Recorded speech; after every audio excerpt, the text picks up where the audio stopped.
Hello, сейчас я вам покажу, как я завязываю платок.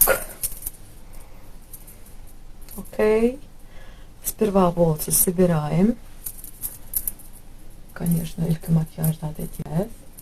Ondan saçını yığınayız. Bir bölük berden yığınıştırayanla men çekiştiriyan, laklat yapıştırayan qarab. Onu hədir yalıqdan gəl. Ağaya giden zat düşürdüm, işte düşmem. Təzədən çıxarıb düşürəyim bağayını. Necə, qaptarlağa tıraşıyla düşürüb durnağı. Böyle. Təzədən, gəl. İnə, men şunu yalıyalıq, takkan. Bu yalığı bismillah birinci sefer takkan. Olgun hacvibiler soğuğat etti. Yığırt borsa bolup geçtim, kellemizde yazılır. Ondan şeydi epleyen, onun hemme qıyız vermekten yara şeydi. Şeydi görünüyor ama şeydi seyretip durayım.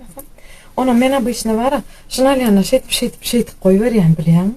Onu şeydi iştiriyen, o dönmalıyor. O da öz halini şeylece. O dönmalıdır yani. Ben böyle atıştırıyorum yani. Bugün ne hedefim bugün? Bugün şeyle burada hedefim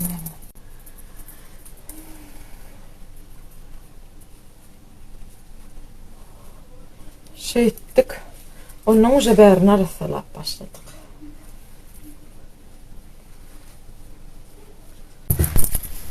Selvim, yönü onun paylaşan zatlarını paylaş. Bir o düştün. Biz seni göresimiz geliyor. Sen stories'lan için biz koşuluptık sana deyip yazyanlar için şu stories. Canım sağ olsun. Siz var katı görmeyen beni. Onun şey yetiştirip ovadan layan halatını mı yönü. Yani pali bunun şey telefona yazyanın var. Koğulunla aynadan seyretmeli. Halatını mı yönü. Benim halım. O şey tanıyıp idin atayan şeydi. Halatını mı? Hacıviyi görüyen malsam sağ ol tanrı yalqasını beren soğudun. Halatını mı yönü. Bir zat bersen özüm takkan sen oğrutu ver soğudun.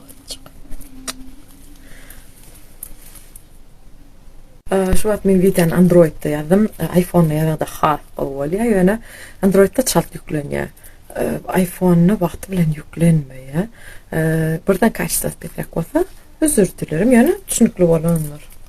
Ağa idin naqin şeytip yığınaydım lağa ya beter gül kunçma. Bor lağa. Yani yala xaladım.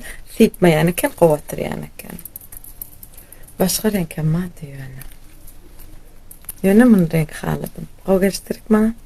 Böyle yani tavır oxşadım. Özümde qolsaydım. Söyleyeyim şey tutanda maqtumul prağın qiyalık mı deyip başlaya. Hava.